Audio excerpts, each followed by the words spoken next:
wonderlike boodskap hoe om mekaar te bedien. Share, wat is dit? Care, share en prayer. Dit is vir my so mooi, dit is vir my so lekker, ek gaan dit definitief vir my kerk probeer toepas, en dit is vir my nice om dit te kan doen. Kom ons maak dit toe. Grote Verlosser en Here, baie dankie vir nog 'n wonderlike Sabbatdag, wat U vir ons ingestel het, waar ons nuwe lig kry, nuwe dinge kry om in ons kerke toe te pas, en vir mekaar te help, vir mekaar te kan omgee. Thank you, Lord, for the caring and the sharing and the praying. Help us all to do what needs to be done so that we can get growth in our churches. Amen. Baie dankie. Ek het nou by leraar Herstop het ek 'n paar liedjies, het julle, ek hoor julle ook een. Het julle nie om vir die liedjies werk hierdie computer as hy moet werk. It's just the one. het julle enige Ek het iets anders, maar dis Engels. Ja, dan probeer ons 'n Engelse liedjie dan. Okay, ek is eintlik Afrikaans, maar ja, ek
dankie dat julle saam gesing het. En ek weet nie of as daar nog tyd vir nog 'n liedjie of gaan ons net aangaan. Okay, baie dankie en geniet die Sabbatdag verder.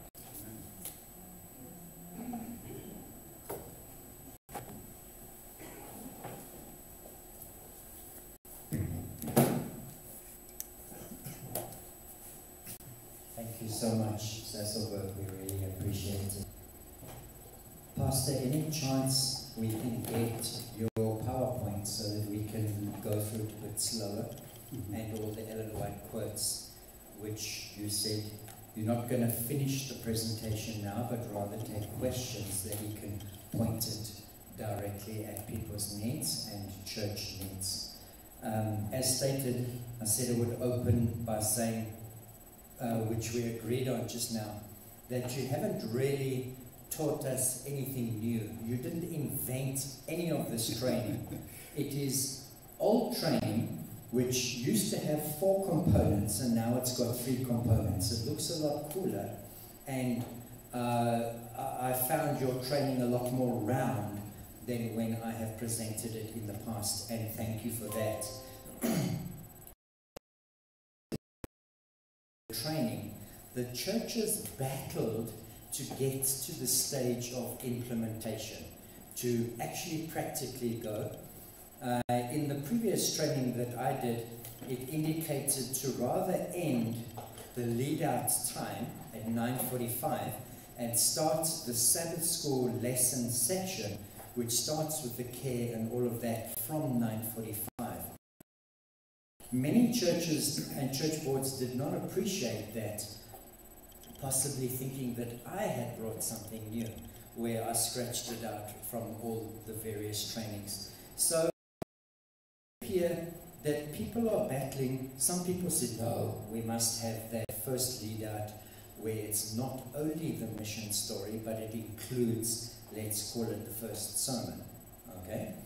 So could you maybe help us, or maybe there are specific things which people can say why it isn't being implemented, or however you can branch out. Thank you so much. Sure.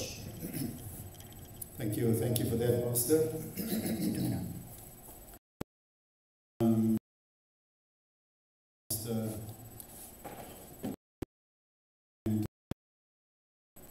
David and myself and May just spoke about what we should do this afternoon, and we thought it best that we come to join in front, so we can hop between health and Sabbath school, right? So if you have questions, health, and we want to gear our discussion towards evangelism, towards growth, right? But obviously not exclusively that. So let's say, for example, I was really blessed by how do we do this in our community, or whatever the questions may be around outreach, but not at the expense of enrich. So anything that enriches and edifies the church, we'll talk about that too. But we thought rather to allow you to engage with us so that we have a discussion. You've heard the gist. There's more detail, but the gist you've heard this morning. And so we want to create an opportunity, a platform for you to paint your picture in your church, or what you think, or you need ideas or help with. How can we do this? How can we implement this, etc. Right? Whatever question, whatever you have, we'll rather engage in discussion than us doing another presentation each. And so we just wanted to check with you, how do you feel about that? You are good with that we engage, that we listen, and maybe be more specific and relevant to your settings, right? So change obviously never comes easily, right? In every setting, right? And we don't want to do change just for the sake of change. And what some of you may have heard this morning here may sound like it's a change because it's something new that we are bringing. Pastor Craig said it well, there's nothing new that we presented here to you this morning. This is the training that the General Conference is taking all over. This is directly what Ellen White says in councils on Sabbath school work, right? There's a book. It's a specific resource for the Sabbath school team, and when I say Sabbath school team, I'm talking about superintendent, assistant, secretary. right? That's the Sabbath school team. Teachers is a separate one. But there's and obviously teachers also need to read that book, because I think chapter 4 speaks about the teacher and his work, right? So that book by Ellen White, Counsels on Sabbath School Work, that is your textbook, right? If you want to know what Ellen White says about Sabbath school work. And I always have to remind my boys when we talk about, Ellen White says and this and this and this. It's God that spoke to Ellen White to tell us. Are we together? So it's not Ellen White coming with something. It's God that spoke to her. Just like God spoke to Elijah. Just like God spoke to Isaiah. Just like God spoke to John the Baptist. These are prophets, right? So just like God spoke to them, God spoke to her. She wrote it, and it's for our edification today as a church. So it's God that directed how this thing should be conducted. The General Conference adopted it and rolled out this training. And it's been around forever. It is just, even before I became director of Sabbath School, I never really thought or studied deep into what is she saying and critically analyzing the training. Because I don't want to just take the training as Alpha and Omega. I also want to process it. I want to read it. I want to see how this thing fits together. And it makes sense. And now I just need to make it relevant to our different churches. So our context, our settings will change, but the principles remain the same. Does that make sense? The principles don't change, right? But in practice, how we implement change. So the two segments that we're talking about that we should not confuse. The first segment is the Sabbath School program, 9:30 program. 9:30 program has got certain elements, if I may, that must be present in the program. Now I know some churches, there's nobody that comes, so you just start with lesson study. But let's go to the general, where there is a 9:30 program. We start with the general, opening hymn, the welcome. Then when we come to the prayer part, we usually do prayer requests from the congregation. Now in some churches, we do it Friday. The message goes onto the church's WhatsApp group, and I'm talking from Pine Town Church perspective, and some other churches that do the same, even before we started. They put, if you have any prayer requests, put it on the group so that the Sabbath School have your prayer request already. Otherwise, it takes 10 minutes just to take the prayer request. And time is precious on a Sabbath morning, 9:30, 5 to 10, you should be done, to get ready now for the Bible study time. So if you can send in those prayer requests Friday evening, then sometimes the superintendent or the assistant, they even have it on the screen, right? But most of the times it's just announced. So Friday evening, Sabbath morning, you send in your request, and so the superintendent or the person that leads out, or the assistant, what do we call that person? The host, call that host or your assistant, right? Total member involvement, right? You guys that are there with a small group, you bring somebody on to act as the host, or the person that will do the prayer, they'll do the preliminaries, all the preliminaries, all those things, total involvement. So we do the prayer request, and then obviously they always ask anybody with a silent prayer, or anyone with a thanks, right?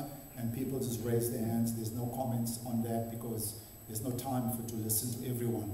However, if at a certain time you have it organized in your program where it is a slot, let's say once a month or once a quarter, you have like a testimony, all right? It's organized, and you ask 2 or 3 people, to come and share their testimonies of answers to prayers, all right? Then you can build that in because you know your time now accommodates for that. And so that's very important, the prayer time. People expressing their joys and their sorrows and their need for prayer. Right, then usually after that goes to the mission part, right, the mission story. I made a statement this morning to say, do not skip the missions. It's such a crucial part of your Sabbath school. Children younger children, young people, etc., constantly keep the mission focus of the church as a whole before them, all right? And that mission story is very important. Now, on the mission story, some churches, they have the technology, they play the Sabbath school from the GC, they play, which is beautifully done by it. Every week there's one.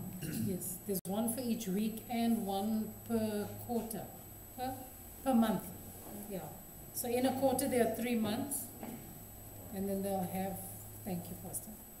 So in a quarter there are 3 months. More like an overarching, you know, encompassing the whole, what the mission is about for the month of the quarter, and then they have one per week. Yeah.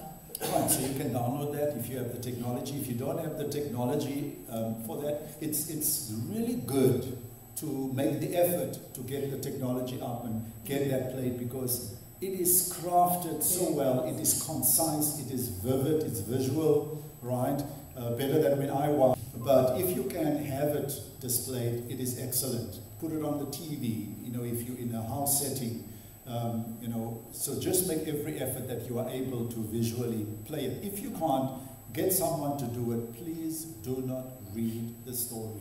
You're doing an injustice to the mission story. Do not read the story. Familiarize yourself with the story and do your proper preparation. Make your notes if you want to make your notes, but make it interesting, engaging, right? There are times if you really want to be creative, usually we don't have the time for it, but if you know, organize that in your program, you can even act out, role play the mission story, which from time to time we do it in Pinetown Church. On a 13th Sabbath sometimes. Sometimes on a 13th Sabbath. She was once upon a time superintendent at Pinetown. Pardon me. And so I now and again I look to her just to confirm.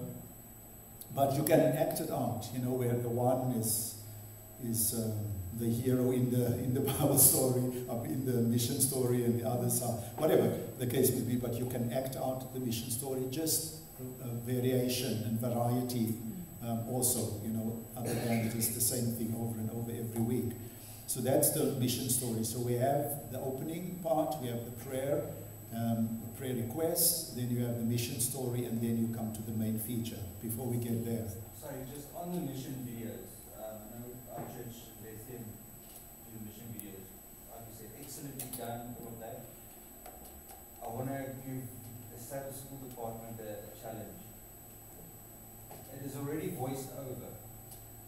Or we get it off the ground. All right. Yes. That's a good idea. Yes. Just it's already voiced over. You get just, and I think they're already at the beginning of each quarter. They're already all there. Yes. If you can just download them and create them. That is Can I ask a question? That is already got it on the ground. Where do you find that? Because we do it with a lot of effort and time and editing and translation. Video. The Afrikaans mission video. We have it in Afrikaans. Ja, die mission video in Afrikaans. Weet jy? Ons maak hom. All right. Can you share the links or something? Ja, maar leraar sê daar's leraar het een. Nee. Ek het gesê die ene wat die GC op die GC se webwerf is. Oh ja, dis Engels. Nee, dis wat ek sê. Ja, ons elke week sien vertaal ons in Afrikaans. Excellent. So it is there. It is there. Maybe on the group you can just Send me a link. Yes. I would love to have a look at it. Wow. Thank you so much. And that's the beauty of discussion. All these things are coming out. On the Northern Conference website years ago, it was done in Afrikaans as well. I tried to follow up and I dropped the ball. Okay. Their website has kind of stagnated just a little bit stage with Yahoo being away. Right, so yes, talking about website, that's really what I want to develop for my department. That is, you know, resource bank, and I would like those Afrikaans videos to be there on there as well, the link, so that members can just go there and download everything that is available. Did I see your hand? Oh yes, I just wanted to say, before I knew there was other Afrikaans, I sat and translate it every week by myself in the office to have it available. Yes. The video. No, I didn't know there was a video. I just downloaded all the stories. And translated. Translated. So can I ask a question? Are they done in advance? Like when you get all the videos for the quarter, do you quickly do them all? Or do you do them one week by week? No, we do them week by week. We would like to be able to be ahead, but as the new quarter comes, we only receive it a week sometimes afterwards, and we can only start then. But we are looking for, and Pastor Solomon is also helping us to see if we can get it 2-3 months ahead of time. Yeah. For ministries like SSL, it is available for them, but we are struggling to get that available. Okay. So We'll we get can do there. it beforehand. We'll get there. We'll get there. On a point of clarity, Yes, please. the one that David's speaking about now, is it just a voice clip that you upload, or is it on the act? Like if I put No, it's a video. Is it the video? It's Okay. a video, yeah. Is it exactly the same video, just the voice is Afrikaans? You Yes. just change that. Yes. Wow. Oh, so if you listen to Isn't that, that cool? straight to heaven. Yes. You know the language, you can learn the language there. The Heavenly language. But that's But- beautiful. By the way, sis, do you want to just stand? We have here in our presence the Union Sabbath School and Personal Ministries Secretary Yeah. with us. So if we are off anything, please come and correct us. While we're talking about it, I tried to, and I've forgotten the man's name, at the union, tried to, and I think I worked through your office, I can't remember now, for David to get the translation, the lesson electronically before the books come Pastor out. Dikanzi. Yes, and that just hasn't happened. He No. told us we have to work through conference and And we are. It was supposed to happen. I thought that it was, I told David the other day, I thought that it was resolved, but we'll get back onto it again. Because we were in consultation with each other. All right. So that's the mission story. So we clear now there's Afrikaans version of it, English version of it, the different ways that you can bring out the mission story. Yes. Short pencil or memory? Are you going to write it down that you don't forget? What is that, Pastor Tikazi? Yeah, no, I've already sent him a message, Okay. so it's in my system. And when it's in my system, I won't forget it. It was Pastor Robert Thank you. Pearson who said a short pencil is better than a long memory. Wherever he went around the world as GC president, he would meet people. And the next time he came to the place, 2-3 years later, he knew everybody's name. Because he had written down all their names after he had met them. So it's Robert And now I would remember that whole list of names and forget which name belongs to which place. But Yes, David. Pastor, maybe I can just do a little bit of advertisement. I run a private a personal ministry called SSL, or Sabbath School Les, where every week the lesson and the mission story is being put on YouTube in Afrikaans. Beautiful. So I'm going to send you the link that you can put it on there as well, so that people speak Afrikaans, they can Yes. get a hold of that. Please, And maybe share it with other church members. please note this, SSL, speak to David if you want details. I support what he's doing and getting this going in the language of the people in Free State. Can I correct you there, Pastor? The language of heaven. We'll not get into that debate. I grew up Afrikaans, by the way. yes. All right, so that was the first three. Now we come to the main feature. I call it the main feature. Pardon me. The main feature is now what we call this morning the little sermonette. Right. The second sermon. Yeah. First Sabbath school, second is less study, third is the Bible. All right. That is supposed to be a message, a teaching, right, that we are sharing, that is filled with creativity, right, through object lessons. You know, like I said Thursday evening in the training for the Sabbath School superintendents, assistants, and secretaries, I said, do not just say it, show it. show it, right? In other words, an object lesson. I alluded to it this morning. If you want to, let's say you talk about Jesus the rock of all ages, right? Jesus the rock.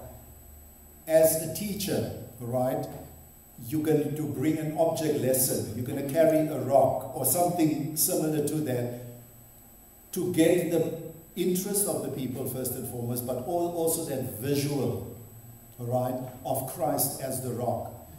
You know, anything that you are able to bring as an object lesson, because through an object lesson you get the attention of your students, because you're the principal. Did you know that? Superintendent is the principal of the school, because this is a Sabbath school, and the superintendent is the principal, the assistant is the deputy principal, and the secretary is the secretary of the school. Right, so school, and then you have students. So you want to be as visual as possible to captivate the interest and the attention of your students. And then furthermore, you want to engage your students in the learning process. You know, when you were a school student, my era, you know, the teachers there in front either talks a lot of things or he writes a lot of things, and you write all the time. You're writing in your book. And a whole lesson you write, right?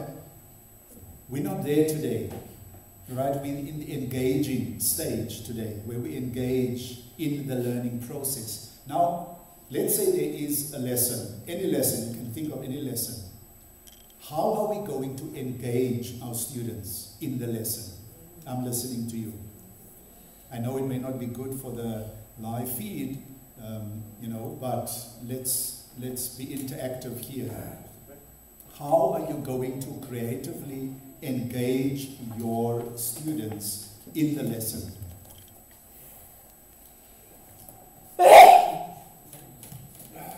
Just raise your hand if you want to comment.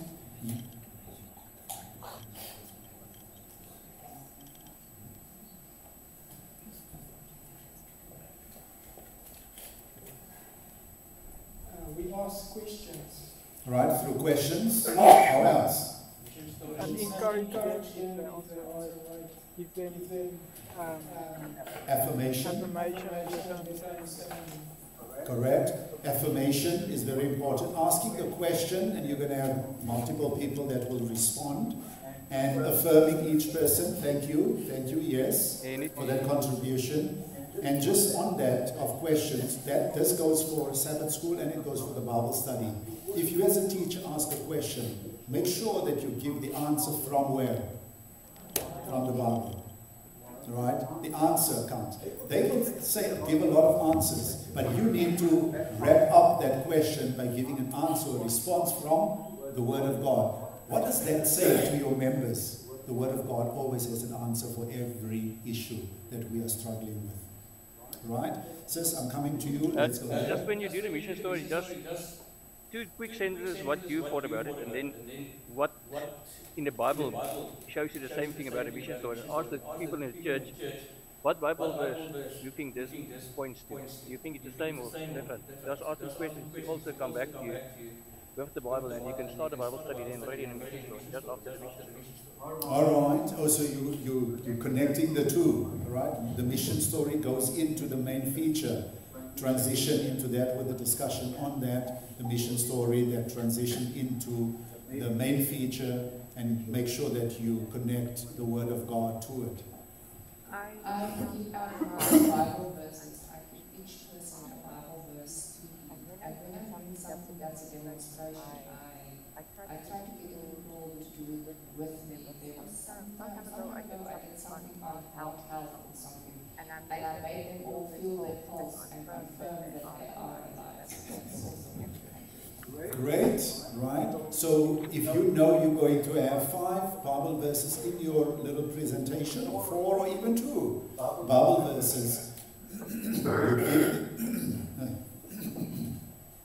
apologies, you give the references to them, or you give them the translation, so you print out the Bible verse, and at the appointed time you ask them to read the Bible verses, right?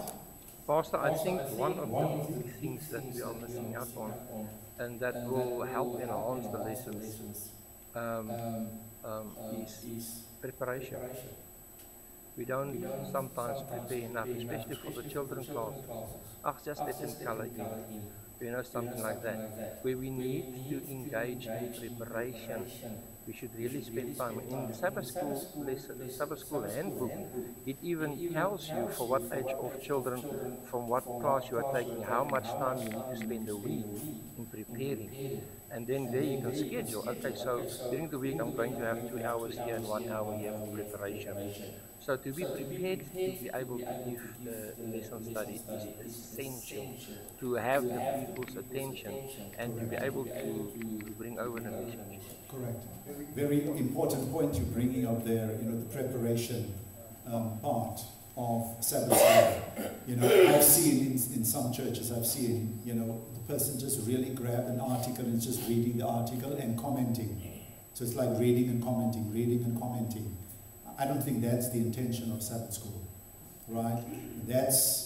Now, yes, we have the exception sometimes where you ask someone to do it and the person doesn't pitch, or the person on the last moment calls and says, sorry, I can't do it. Now you are stranded, you're looking for something. But then again, as superintendent, you should always be ready with a program, because these things inevitably will happen. That things happen, so you're always prepared. The preparation, I said Thursday evening, I said your hours of preparation as superintendent is 3 to 5 hours of preparation for that 10-15 minute slot, because you need to think. You pray through the thing. Whatever the Lord is giving you, then you need to put that thing into the shoes of your students. How am I going to transfer this in a way that is engaging, that is life and heart transforming? Because that's another slide. As a teacher, whether you're superintendent or the Bible study teacher, one of your objectives is to transform the lives of your students. So Sabbath school is not just a place where we have cute programs or a little sermon in. It is, you intentionally want to bring about the transformation in the lives of your target audience, which is your students. Yes, Pastor.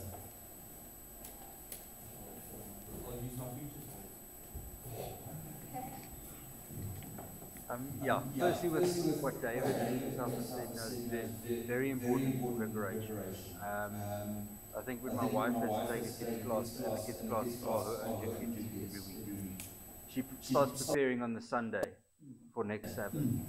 We are very easy to prepare for a meeting in 2 or 3 weeks' time now, getting all my paperwork ready, but the most important day of the week we don't prepare for.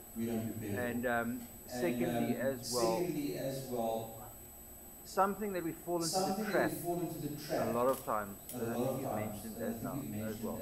When we get to the Sabbath school class time, the lesson study or the Bible study class time, sometimes the person in the front just reads it out.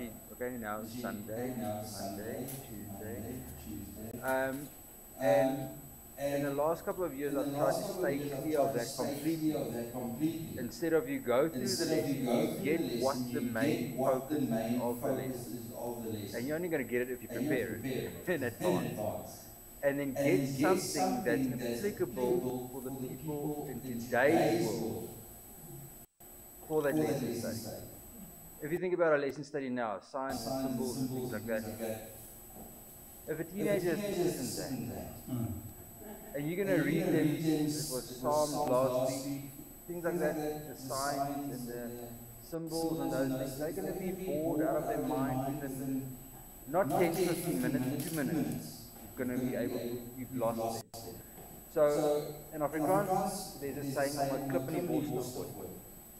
And I like bringing a personal experience of the main topic of the lesson study to the lesson study, and I throw a different question to the people in the lesson study. And I'll say, let's use an example. I'm not so sure after studying this lesson, I just leave and I stay upset. I can see these faces are going, what did you just say? And I always open it and say, I hope my bosses aren't hearing me now. But it gets people's attention. And then you try to get them sometimes to teach you I know you get the people like Arise and all those people who have the panel discussion.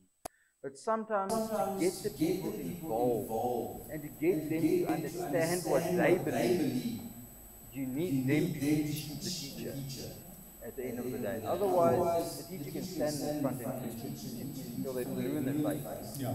But if they're not going to be able to take it home and make it their own and be able to explain it to somebody else, what's the point of it? Yes, yes. You sometimes have to challenge their thinking, because you know, but you really want to challenge them, you want to stretch them, and that is the purpose. Right, so to come back, we are at the main feature, right? We're at the main feature, and we are looking at ways how we can engage the students, right? Just stay with the school concept, how to engage the students. There are times that you have, this is obviously proper preparation, right?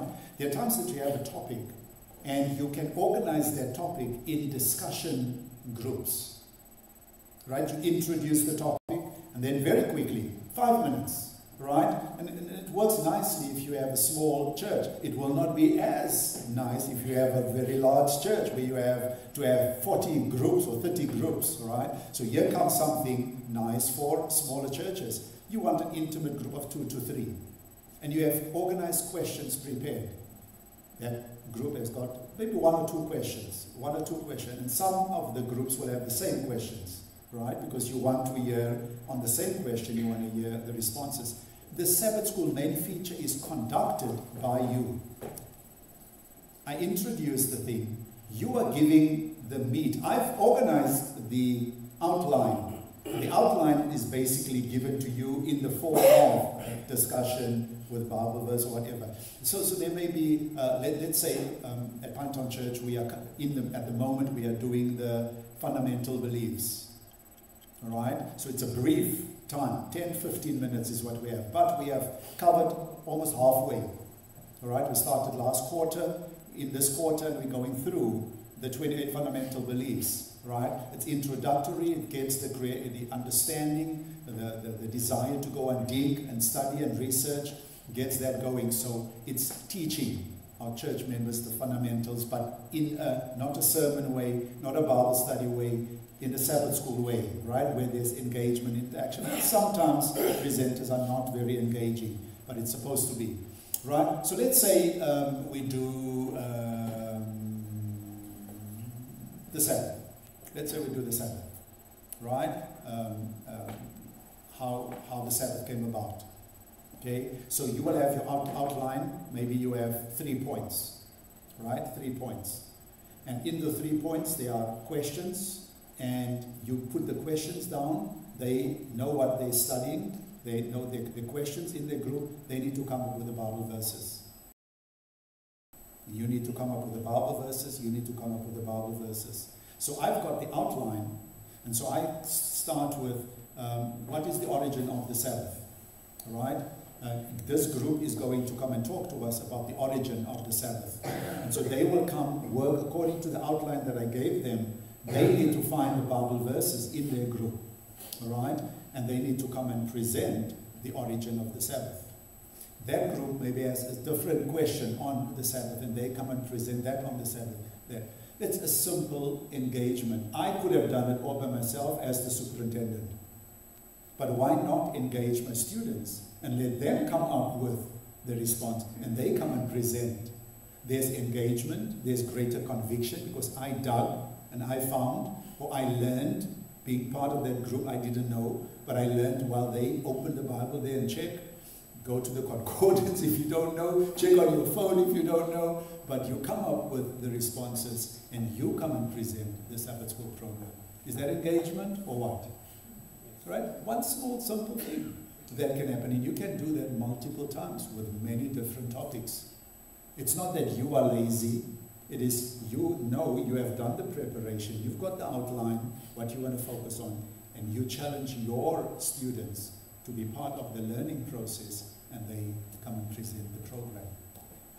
Get them in front. They're learning how to be in front also. Another thing that will help us to better the Sabbath School two things, Sabbath school and the Sabbath school lesson.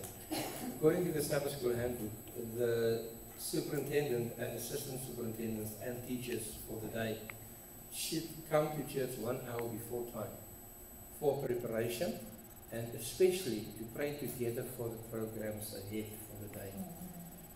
This is crucial. This is something that we've done in the past, we're not doing anymore, and that needs to come back. And then I've got a question, I don't want to be off topic, but the health department, what role does the health department have to play, if any, in Sabbath school? I'm talking about the whole Sabbath school, from the morning, early morning, song service until just before the main sermon. What role does the health department have to play there, if any? Right. Yeah, so May can speak now, but just from Sabbath school side, so the Sabbath school department, actually Sabbath school council. Are you familiar with Sabbath school council? Maybe you will read about it in this Sabbath school handbook. So if you are on my database, if you are in Sabbath school and you're not on the database, please get on to the database, speak to me to put you on at least one person, but there's provision for superintendent, assistant and secretary to be on the current database. We are going to have a separate database WhatsApp I'm talking about, a separate WhatsApp group for teachers, right? And there we will be disseminating information, etc. So the Sabbath School Council is the Sabbath School Board. It's another name for the Sabbath School Board. Who's on the Sabbath School Council? The superintendent, assistant, secretary. Superintendent is the chairperson. The secretary is the recording secretary of the council. And then you have maybe one teacher representing the teachers. And you have the elder, one elder. You have the pastor. And you have the personal ministries leader, right? They make up your Sabbath School Council. You guys meet, and that's where you talk about the blessings, the issues, the challenges, the difficulties, the whatever, the strategizing, the direction that we want to take as a Sabbath school, how we want to revolutionize our Sabbath school. That happens in that board, in the Sabbath School Council. So there you can decide, we're going to give health once a month, once a quarter, twice a year, whatever the matter or the case may be, to come and educate. If you have, for example, if you have a need within your church for health education or health evangelism, you will say, we're going to give the health department an entire month so that they can do us a series, right? Systematic series, and they are given, but that happens in the council. That's where they discuss who's going to, if you have a family ministries approach, you have your family ministries leader, or in there you say, okay, good presenters on family ministries is the pastor, this one, that one. We're going to invite guests. By the way, that's another thing of really, you know, getting life in your Sabbath school is get guest speakers. All right, the same person in front all the time. You know, if there's a new face in front, people are like, who's that? Right? There's interest, there's, you know, so get guest speakers. I have a question. Not a question, you need to comment also. Well, I'm just wondering if you have the Sabbath School Council and the Health Ministries leader is not part of that. Usually, not many people have a burden for your department except you. You know, so how are they going to know that they must just give? All right. There's another council, which is your Evangelism Council. Right? Personal Ministries or Evangelism Council. The Evangelism Council is basically the church board. It's just another thing. But there you only talk about evangelism. Right? Or the needs of the church. Right? And in there, so either on the board, the Evangelism Council, the Sabbath School Council, those things will come out. Where, you know, health comes in. Health comes in the 9:30 program. Not so much in the Bible study because that is set Bible studies for the quarter. And then in divine service, your health ministries leader can come up, depending on if the person is a public speaker. Sometimes your health ministries leader is really not, you know, he or she will say, no, that's not for me. But if there is, and if someone can represent the health ministries leader, then yes, definitely. I just want to follow up because the Spirit of Prophecy says that the health message will be the right hand of the last work that we are doing. And the emphasis that's been put on the health ministries is like it's there at the back. If there's space, if there is money left over. So much so that we are not even able to take this message to people outside because we are not converted in it ourselves. If we could make that maybe part as a special part of the Sabbath school, where that's the nurturing part, so that we can come converted when it comes to health, so that we can reach out to other peoples with health. That is what is going to be the tool to reach people outside. The Spirit of Prophecy is clear about that. And maybe we can incorporate that into the Sabbath school and make that part of that, because we need first to be taught, to be nurtured, to be able to live healthy, and to be able then to take it with other people. Yeah, no, I definitely agree. I'm thinking now, you're saying the Sabbath school is like what do you call it, the engine of the church or something? Yes. So the heart of the church, but it's got many different Okay. names. The evangelism, the center of the church. But it really is supposed to move the church forward. And if health is the right arm of the gospel, that's the evangelism. Just like Sabbath school works for the evangelism of people. In the same way, I think they together, if those two join, I think it could be very powerful. At the moment, we do also get from the union the health readings for the quarter. So each Sabbath, there's a little reading that some churches are adamant about. And they do it during just before the call to worship, announcements, then you do a little health reading, and then the call to worship, and then divine service carries on. I have sent it to, all the health ministries leaders on the group, but I'll send it to you directly. And so I do think health should be more experienced and felt, and it should be. We were very, very blessed actually to walk into Pinetown Church at our first potluck there. They had two rows of tables, one row that way and one row this way, and they said, okay, there's no meat or anything, but there's a vegetarian table, and if you don't have any dairy products, if you're allergic or you don't prefer, then this is all fully plant-based. And I thought, whoa, I've never experienced that ever. But it's because of the nurturing that they've had. I mean, Dr. Bruce Webb used to attend there, other people that were very strong advocates of health. And it has really shown in the fruit of that church. Where now they even are moving towards, where they say, if they have dessert on a Sabbath, they're just going to make it all plant-based. Because it's possible and it tastes. You'll never know the difference. Come to Pinetown. Let me just come in there and just broaden this thing a little bit more, right? Within health, we have two pillars that we primarily work on. That is healthful living and then health evangelism.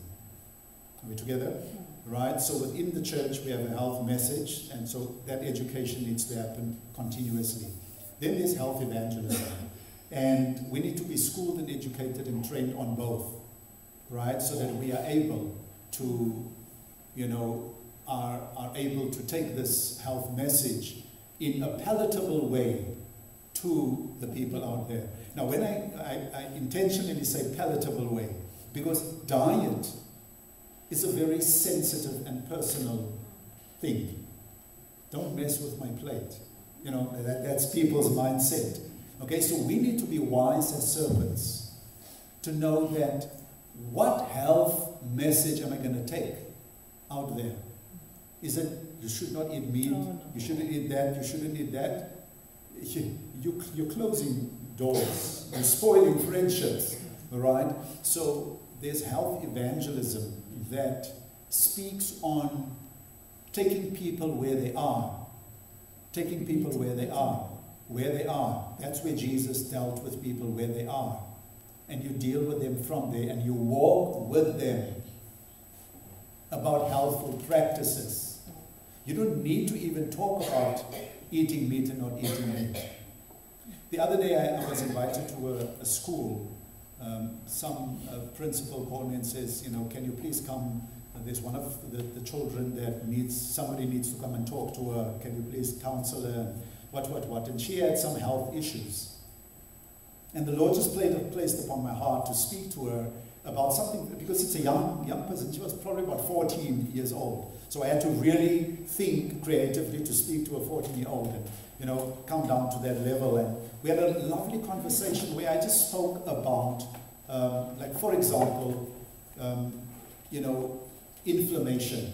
We spoke about inflammation, and I asked her, do you know what inflammation is? And we broke it down to the T. And we spoke about acid, you know, acid environments in the system. That's usually where inflammation thrives, right? Acid environment. And we spoke about alkaline environment. And, you know, she wanted to understand this and understand that. And I said, why don't you go to Google? But I checked it out already, right? I said, why don't you go to Google? Ask Google, give me a list of acid-forming foods or acid foods. And then give me a list of alkaline foods. Next week, I'll come back, we'll talk about that. She came printed out. And she gave me the lecture on acid foods and why acid foods are not good for her health condition. And included in there, guess what? Meat, which is an acid-forming food. And she gave me, and she said, I should not eat this. I said, why not? She said, hey, you told me. But Google shared it here. It's an acid-forming food. And the alkaline food, I said, tell me about alkaline foods. She said, well, all plant foods are alkaline foods. I'm like, oh, does Google tell you that too? Yes, here it is. I said, so what's your decision now? She said, well, I know that I should try and avoid. She said, but it's difficult, but I should try and avoid acid-forming foods. I didn't go and tell her, I think you need to stop dairy because it's acid, you need to stop eating meat because it's acid, you need to, you know. You're closing up, you build barriers, all right? So the wisdom within the health message, right, is very important. And so what David was saying is not just a health education on this, but how do we carry that across so that we build bridges and friendships instead of barriers and distancing people from us because we're coming across too strong. Is there a specific health evangelism training we can apply for? And if you want to do the health ministry training, we can apply for that? Yeah, so we are putting something together at the moment. For a few years, I've been running a medical missionary course. But now even that word, to some people listen, you know, when they just hear medical missionary training, they think of those people that tell people, stop your medication, and those people that are against doctors, and we don't want that. So we even want to call it another name, by another name, but teach people how to live healthily, and, you know, all of these. So basically training would be a little bit of anatomy. Ellen White says we need to understand the human machinery and the laws by which it is kept in health. So we need to understand a little bit of that. So a very, I don't want to say abbreviated kind of course, but something, you know, that people can finish actually. And then Pastor Craig will know what I'm talking about. You know, not a long drawn out thing, but something that is more hands-on, practical, and then learn about nutrition, a little bit about the natural remedies and hydrotherapy and things like that. So we are putting something together, and we want people to be trained in not just collecting all this information, but go ye therefore, to get in, you know, and do a little bit of practical. Can you just take the mic there? There's a hand there. Oh, Pastor Craig. Sorry. The live stream needs a mic. Can you go? Pastor and Sister. Yeah, both of them. The one is for the live stream, the other one is for here. Thank you. I just want to say thank you so much that you guys have reached out to the Free State, first of all. For people like us who really come from small towns, who have broken away from bigger churches by choice, just because we moved up to the city, these kind of things mean a lot. So I just wanted to ask, when it comes to health expos like what you just mentioned and Sabbath school training and that kind of stuff, where do we fit in as the small towns? Do we get any kind of support? Is there any kind of program or anything that where we could be added on, where we could be given support? Are we supposed to reach out, find places, go out, or is there a plan or program where people like us or churches like us are trying to disciple in smaller places? Is there a plan? Is there a way? Because we really get left out today. Thank you so much. So your first point of contact is your pastor, and after your pastor is Pastor EJ. Pastor EJ is the area director for Free State. So he's like the director of all departments in the Free State, all right? And then he will be able to advise you on whatever training that you need, and he will then decide, will he bring somebody from the office to come and do the training? Will he be able to do the training? You know, and if he is able to do the training, then he will organize that with you. If he needs to bring in people, he will bring in people. So that's that. As far as communication is concerned, please speak to us here, at least for health and Sabbath school. You'll need to be on the groups, all right? And once you're on the groups, you are able, or once you have the number of the health director, for example, you're able to communicate with her as well. You don't need to work through your pastor. Because you are a church, though you are a branch, but you are a functioning church. So, and she serves the conference, right? So you can directly communicate with her and say, hey, we need some help with this. Can you give advice, or can you give resources? How to run ABCD? Can you help us put resources together? She'll put it together, send it through to you. The same with Sabbath school. What we're trying to do now is, because we see the vastness of, I mean, we've been seeing it for long, the vastness of the conference, and it's impossible to go from church to church, and that's the ideal, but it's impossible. So you bring churches together, but then people don't come because it's too far, you know, to travel, so you don't accomplish your goal. So we are now working, it's going to take maybe a little bit more time, but we're working on getting all these trainings online. There's something that we call LMS, Learning Management System. She's been doing it since 2016. She started the medical missionary training.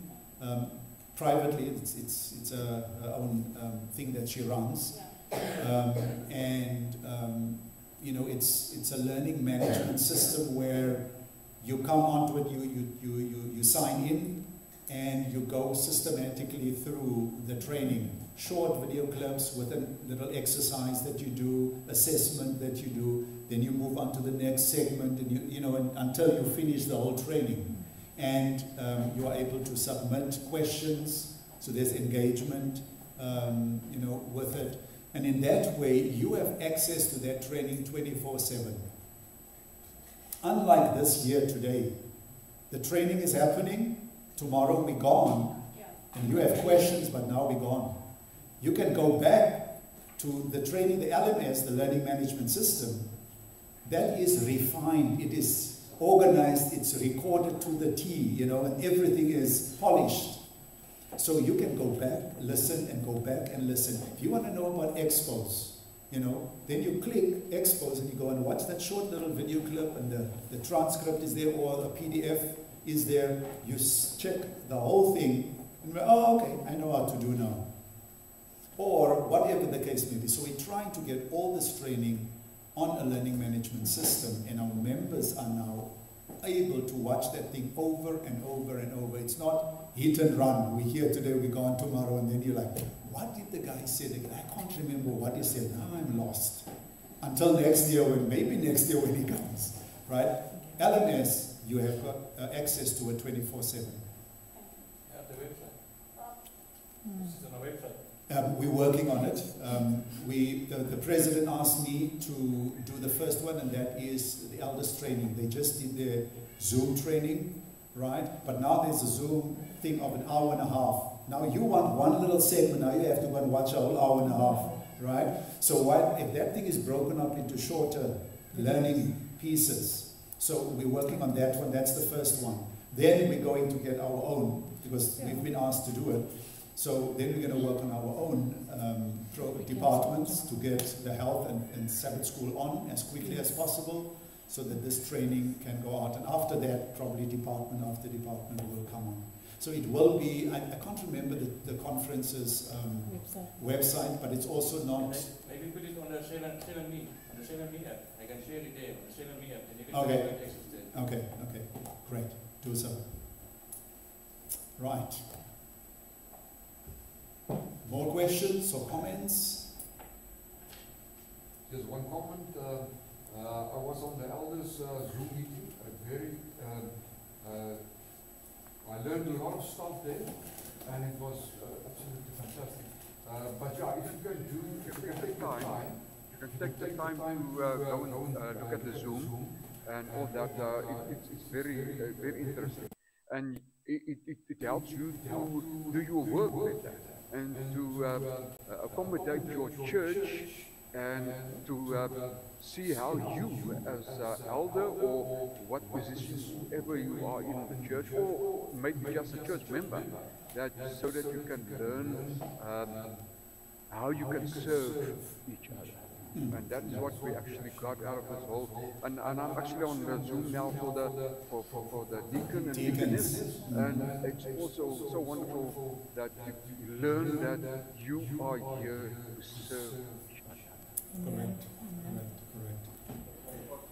The website for KNFC is www.knfcadventist.org. Yes. The website for our conference. So correct. There's also information, and I know we discussed it a while ago that certain things get updated there as well. Yes,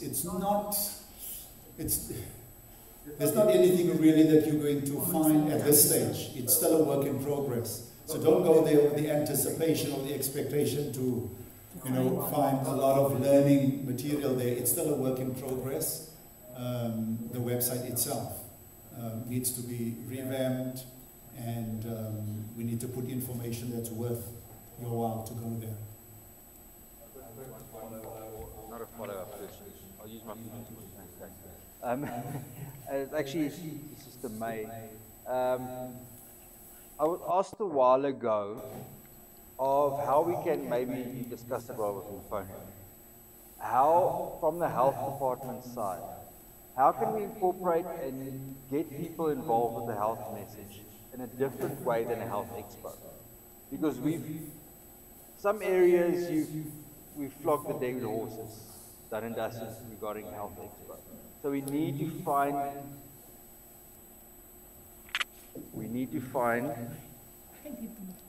I'm so confused now. Sorry, I'm going to need you're going to need we need to find some creative, something different. Even though if it's a health expo, but if you can say health expo 2.0 or something like that, something that's more modern even. Because I remember myself when I was at the health department, even just the step exercise, it's limited because not everybody can do it. If you've got a busted knee, you can't really do the fitness exercise example. So as a church, through South Africa especially, how do we incorporate a health expo in the winter months in the Free State? 99% of the Free State people hibernate in the winter. So how do you get them to do something as a church from the health department?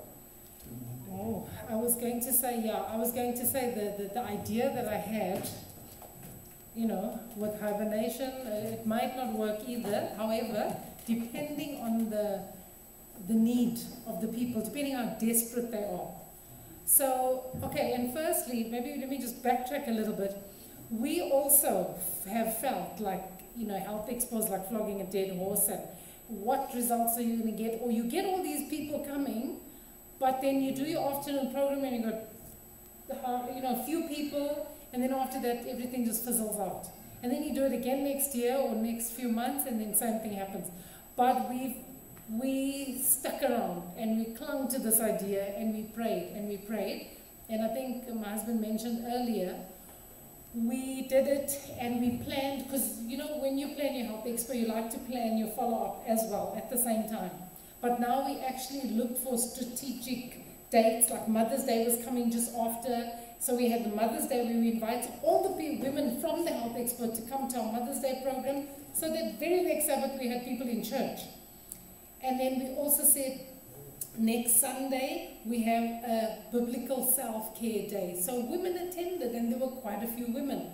And then straight after that we had so all these follow-up seminars, I think they were very strategic, and we try to think of what do people really need. So like the dinner with the doctor was quite a hit. There were lots of people, and you know, the first doctor spoke about New Start, so he kind of bridged the gap between the Health Expo and, you know, moving to the doctor side, and then another doctor spoke. So anyway, we did these programs, and then the last program that we're still currently running, I missed out one, but we're currently doing the depression and anxiety thing. And we are making friends. We have 30 people coming every single Tuesday. 30 people that we wouldn't have known. And they come. Now, I was going to suggest now, okay, I also missed a 21 days of healthy habits. That's a WhatsApp group, so people don't need to come out. So after a health expo or after some kind of drive, where, you know, or if you can think of a way to get names of people that voluntarily join this thing. So basically you give them some education, and then it can be on WhatsApp, and then you have a list of healthy habits that you are saying, this is what we recommend, but you choose one for this week, or you choose one for today, and check off what you're doing, and then you just, as you go through the days, you choose more and more, you add more and more. So that's one thing. But the depression and recovery program is working so well. We also, so basically I just present to them education around depression and anxiety, and then we also give them a checklist of things that they need to do. There are 11 things that they need to do, like deep breathing exercises, listening to classical music or hymns, sitting in the sunshine, or spending time in the sunshine, exercise, you know, quite a few things. It's not just New Start, it's a few other things, including contrast showers and some things that are good to alleviate depression and anxiety. So we do that, but so we deliver a little lecture, and then we break up into groups. So at each table, we have 3 guests and 2 facilitators. So the church is involved as can be. So you've got a lot of church members involved, and a lot of these church members have brought their friends. So it's really word of mouth. Some of these people came from the Health Expo, but some came via friends. So we've got these 30 people that come every single week and so each group, each table is on a WhatsApp group together. So one of the things that they must do every day is write down 3 things that they're grateful for, and they're doing it on their groups. And then they're talking about, hey guys, how was the contrast shower this morning? It was so cold.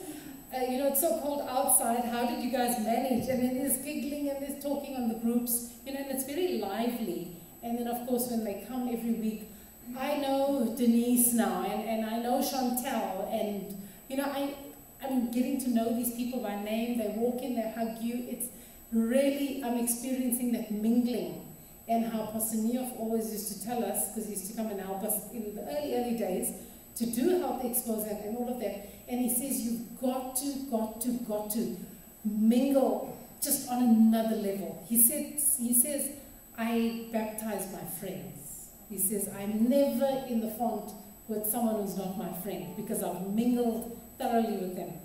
So that's one now. So you don't have to do depression and anxiety recovery. You can just do New Start. You can advertise it in a way that really gets people, and advertise big. Ask your people to invite friends and loved ones. Put it in the newspaper, put it on social media, on Facebook, you know, and then do like a targeted ad. And then every day, so you can have an 8-week series. And with an 8-week series, you're getting people to come to your church once a week. And they come to the hall, basically. And you do a little talk, put them in groups.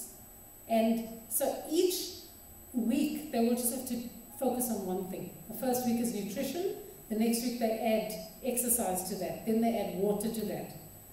But yeah, and then so the talk obviously is on nutrition this week and exercise then.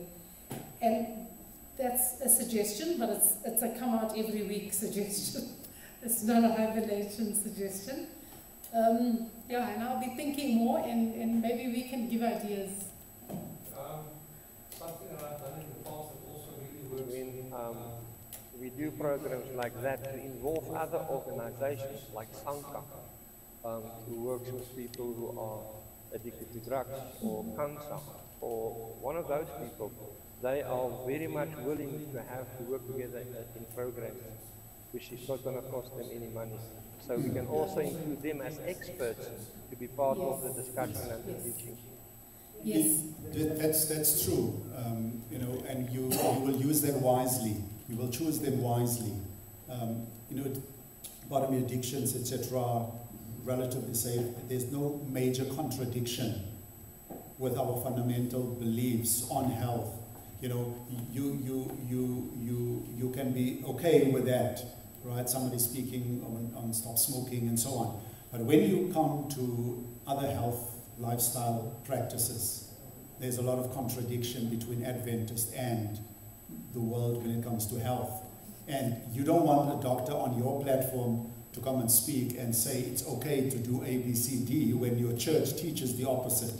You know, so just use that wisely, and how you incorporate other organizations to come and talk, that they don't do that. We've had quite a few scary situations, and I think at ABL the other day they also had one of the ladies that came and spoke on social media, and then they went on to talking of tongues, and you know, and that was not part of the discussion that they had, but she or her husband, one of the two, came out with that, and the husband on speaking on tongues, and you know, and they're like, whoa, now you are crossing the boundaries. Yes, and we met them, and they are Christian people. They love the Lord.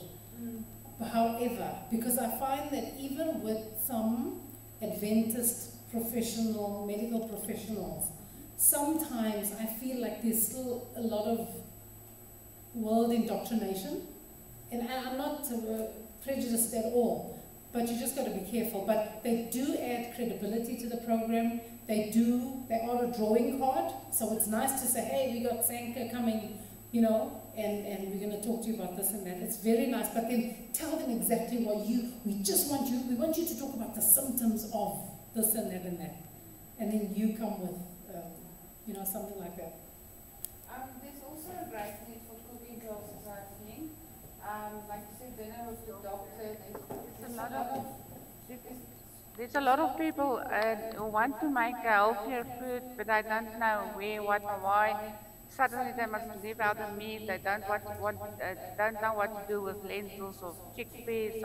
So all the ladies are always talking about they wish there's some cooking classes. Yes, that's also a big one and a very, very important one. So, you know, cooking classes takes a lot of energy, it takes a lot of preparation. You got to know what you're doing, and then you got to pack your utensils and pack all your things. But I think it's a sacrifice worth making.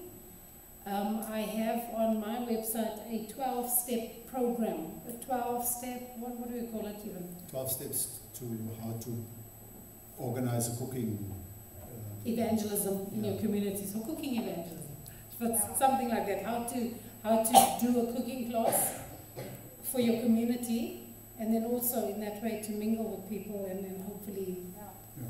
So just to jump back onto Pastor EJ's question, you know, since COVID, a lot of people prefer to do their thing via Zoom, via WhatsApp. So whatever you need to modify, just get it onto Zoom and do the thing on Zoom, whether it's a health series during the winter time. I'm talking about that. During the winter time, you don't have to go into total hibernation. I don't think that we have much time left to even hibernate. You just need to go with the times and just modify how you do it, right? But you're still able to do everything that you would normally do in person you're still, or let me say most, you're still able to do that on Zoom or via WhatsApp, or whatever the case may be. Yes, so Marie, I think what could be important now, going with this 8-week concept.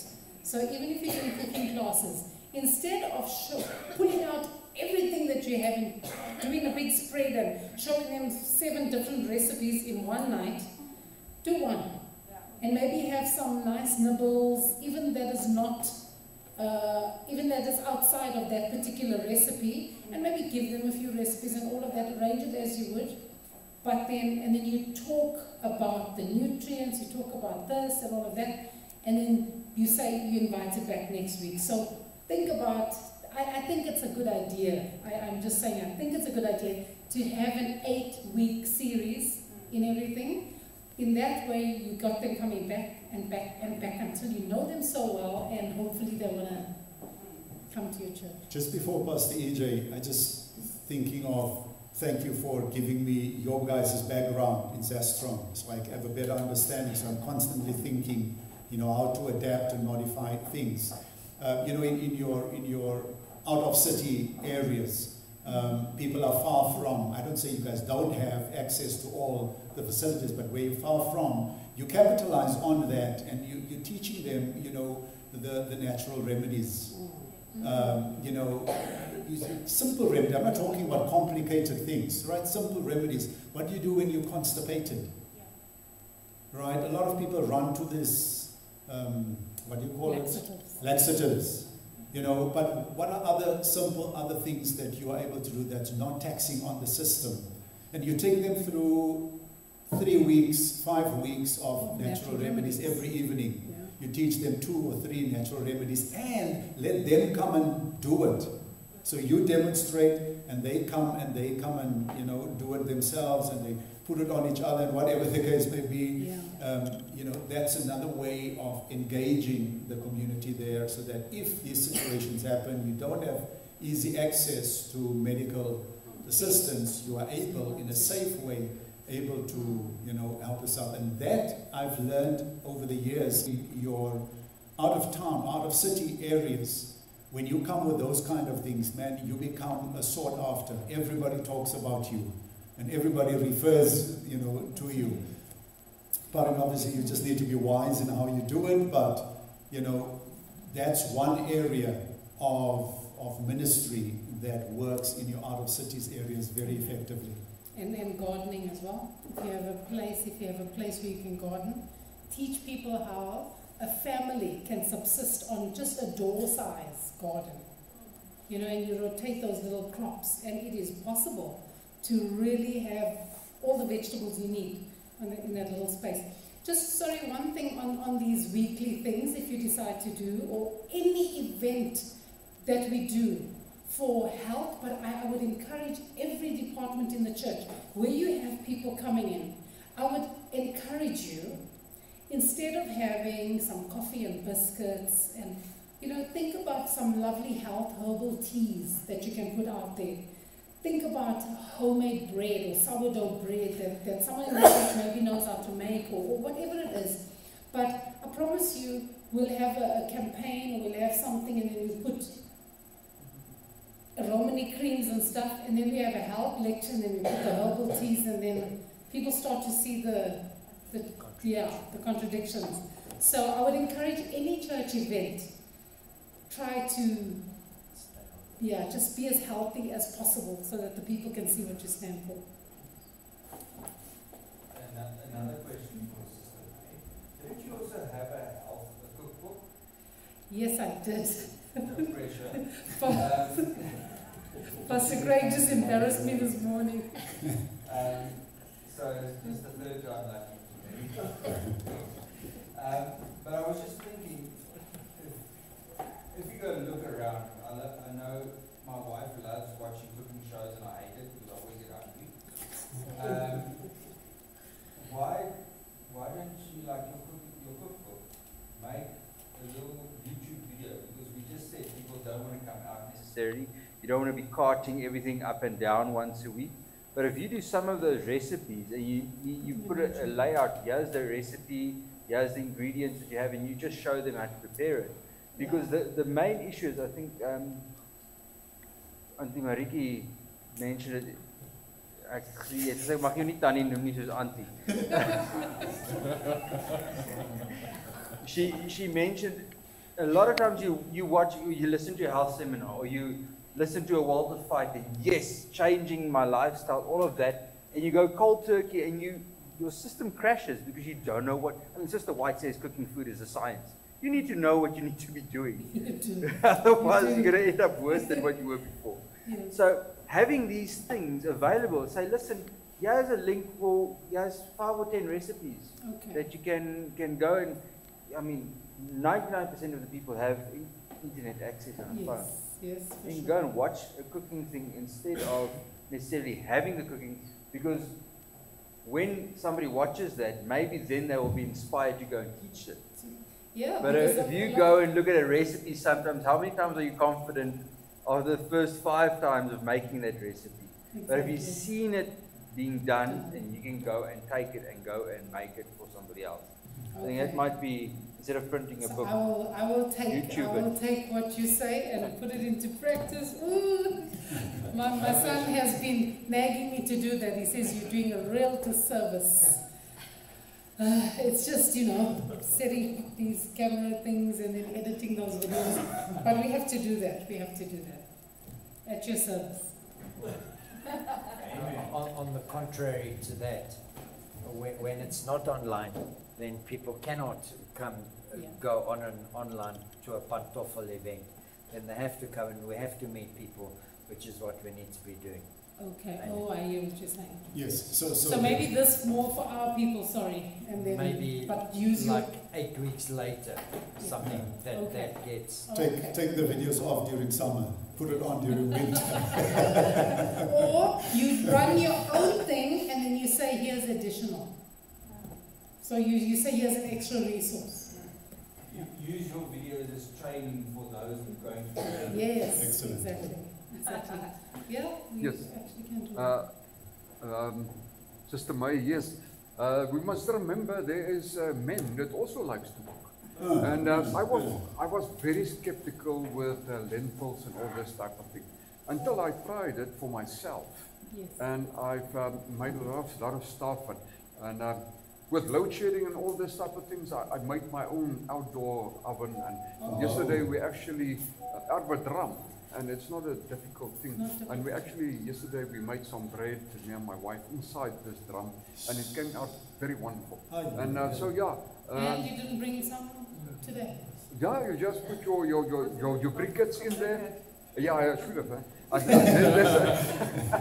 Yeah, and there was actually so don't forget about the men. We like to cook as well, and we like to try things, yeah, it's nice to make something. The wife might be getting sick or something, and somebody has to make food, you know. So yeah, we also the men can also do something. Absolutely, wonderful. Right, I think we have come to our last 2 minutes. Last 2 minutes. Is there anything that is pressing that somebody wants to comment on or ask before we conclude? Okay, so while you're thinking, I've committed, and when I commit I get scared, but anyway, I've committed to creating a status, one status per day, that has like a health tip or something to do with health on it. And then I'm going to just send it to the Health Ministries leaders, and I hope they will send it to everybody, and just put on your status. And anybody who sees your status can learn something. Even if it'll just be a nugget, it'll just be a real little thing that just can create awareness. You know, there are different opinions on what we can and cannot do or do not want to do on a Sabbath. And by tying this into a health topic, what we do in the morning, because health is about what you eat and your lifestyle, right? So I don't know, what does everyone think of a park run, participating on that on a Sabbath morning? That's part of it, lifestyle. while doing your park run, you could be also listening to music that was also referred to earlier on with here. You could also use the opportunity as well to also minister and reach out to others. If you can, when you meet along other people and they're tired, you could use that also in a spiritual context. How do we build around this or have a comment on that with regards to that type of lifestyle? Before church. Yeah. Here's a response. I just want to say, in terms of health evangelism, I think sometimes as a church we want people to change a 180 overnight. I have seen that, and I can speak from personal experience on my own journey. It's not easy. I have tried multiple times in my life to change the way I live, and it has never worked. Up until 2020, hard lockdown, and my husband landed in hospital, and the doctor said, you have no choice. Sure. You turn around or you will be on heart medication for the rest of your life. And then what we did is we started taking small steps. And in the small steps, we got there along the way. And I think as a church, we must show people that we are dedicated to walk the long walk with them and not expect them to change a 180 overnight. Yeah, that's beautiful. That's why we asked them, what would you like to do? What small step would you like to do in the week ahead? Just focus on this week and one small step, and every week it's another one. Okay, I'm afraid we haven't responded. Yes. So I would advise something like that. I would advise a health walk, instead of a fun run. Just the associations, the comrades, and all the marathons and this spa race and all these things. People's mind is somewhere else when it comes to that. So I would say a health walk, not strolling, like the big walk type thing. That just to take the mind off what the world does, and this is something slightly different. The focus is different than that one, so that they know they're coming not to a spa race or the Comrades Marathon race and something like that. This is something different. It's just a mental thing, a mental switch. So I would promote a health walk or a big walk or something, and give it a title that is relating to either spiritual or health. Sorry, my mind is tired, I can't think, but I think you know what I mean. Give it your title, right? That gives people an understanding that this thing is not just like Comrades and spa race and stuff like that. Yes, it is for us, for health, and it is before church. So that's fine. Probably a majority of church, if you're in the city, let me say in the city, there will probably be a lot of eyebrows raised on that. And so I'm trying to accommodate that and say, if you want to go that way, try and steer away from where people may have a misunderstanding of what this is about. Let them know they come into something different. Sabbath morning before so a church. Sabbath morning walk, this would be with the church members, right? Community. With the community. I'm trying to link your lunch talk or your health talk, sorry, to also growing the church. To what we spoke about this morning. Okay. Health evangelism. Yes, and evangelism. So you have this as a platform as well, because there's walking, there's running, there's and you obviously know what your intention is, and it's not there to win time or to go into you keeping yourself focused on that. And if you do find a friend who you can teach and motivate and change, and perhaps ask you to join you in your cell group, not church, not yet changing them, and eventually you could have another member in your small little church, etc., etc. Correct. And eventually people get the understanding of, because you can't change people just overnight. You have to meet them where they are. Correct. Yes. Yes. So something like that can work, my brother. It can work. Sorry, what's the name again? Bradley. Something like that can work. It's not your common thing that we do, but it's not bad in itself. All right.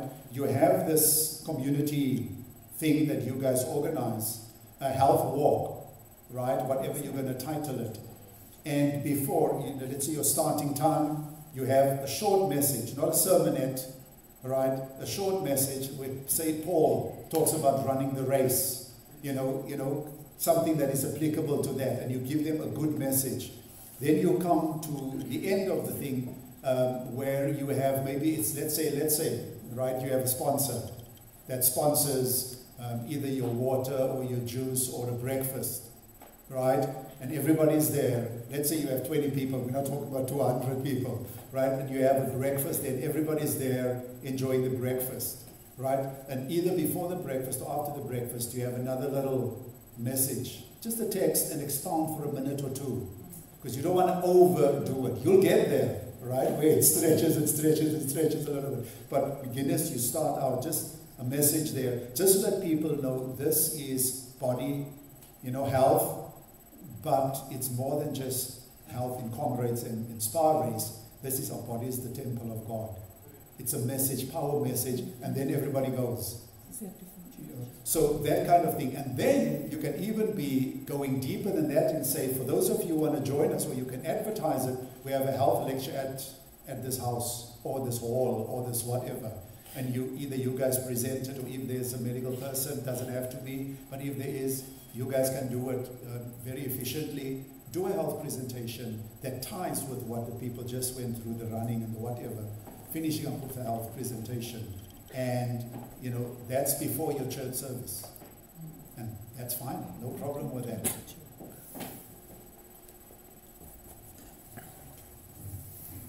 Can I add a point to what you were saying, Pastor? I've noted whenever you do a Sabbath activity, whether it's before or after church, there'll always be a few people who are negative towards it. What I've found over the years, if you later get them on board, include them, get them to hand some small part out, that they will feel included in there, they will see with their own eyes that something is actually happening here. I jumped up, assuming it was the last question. SAU has the last say. It's not the SAU. We had a program at our church. Please move the camera away from my face.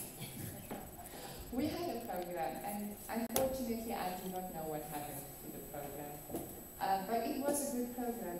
Every Sunday morning at 7, we would meet at different locations and go for a walk. And I used to invite my non-Adventist friends to these walks. We didn't do a lot. We did a short prayer before we started walking, and we just walked.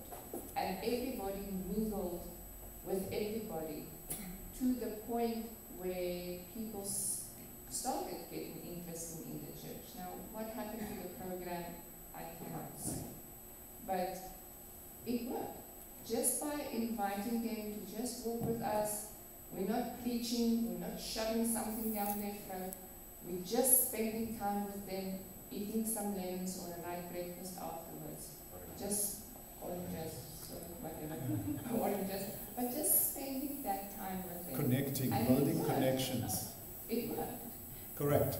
Building relationships in whichever way within the perimeters and the frame of the Seventh-day Adventist Church.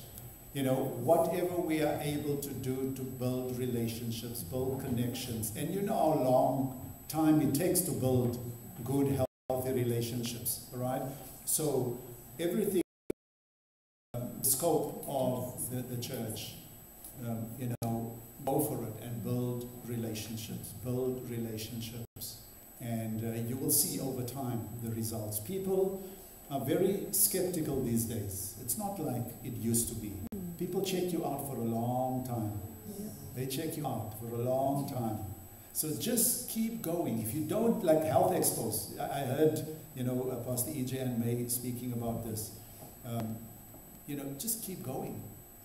Just keep going. As long as you can do it, keep going, because you're building connections, you're building relationships. And this is part of sowing. Yes, we all want to see the reaping and the harvesting, right? Everybody wants to see the harvest. But Ellen White encourages us in Great Controversy, where she encourages us to keep sowing, keep sowing, keep sowing. She says this is part of stringing the Christmas tree. Well, that's not the word that she's using, but it's part of stringing the tree. Like lights on a Christmas tree, right? When you just string the lines, please don't judge me about Christmas trees. That's not the discussion now. It's an illustration. So stringing the tree, there's no wow in stringing the tree. When comes the wow? When you switch the lights on. When we flip that switch on, and the power comes, and the whole lights up. And she says, Revelation 18, when that fourth angel, in the final cry, the loud cry, when the final message after God's people has received the latter rain and the gospel goes out like never before, those people who have heard 10 years, 20 years ago about your programs, but they never made decisions, those are the lights that will come on one by one when they hear that final cry. So now is the time that we are busy stringing the tree. We don't always see the fruit. Keep stringing, keep stringing, keep stringing. You don't know the seeds that you are sowing. But if we do nothing, nothing is going to happen. So just keep going. We may not see the fruit today, but it will come.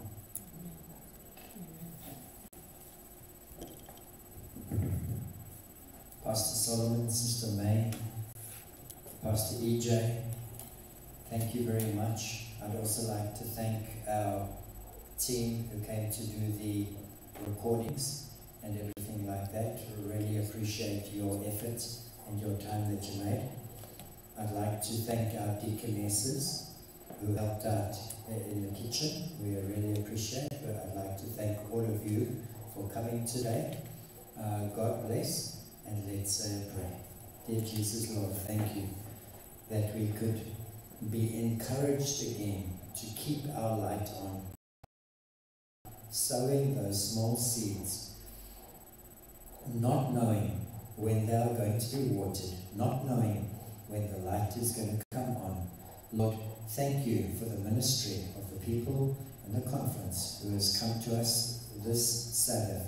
Please bless them as they travel, wherever they are traveling to, and a home for them tomorrow. And please bless the people who are traveling home, some have come from. In Jesus' name.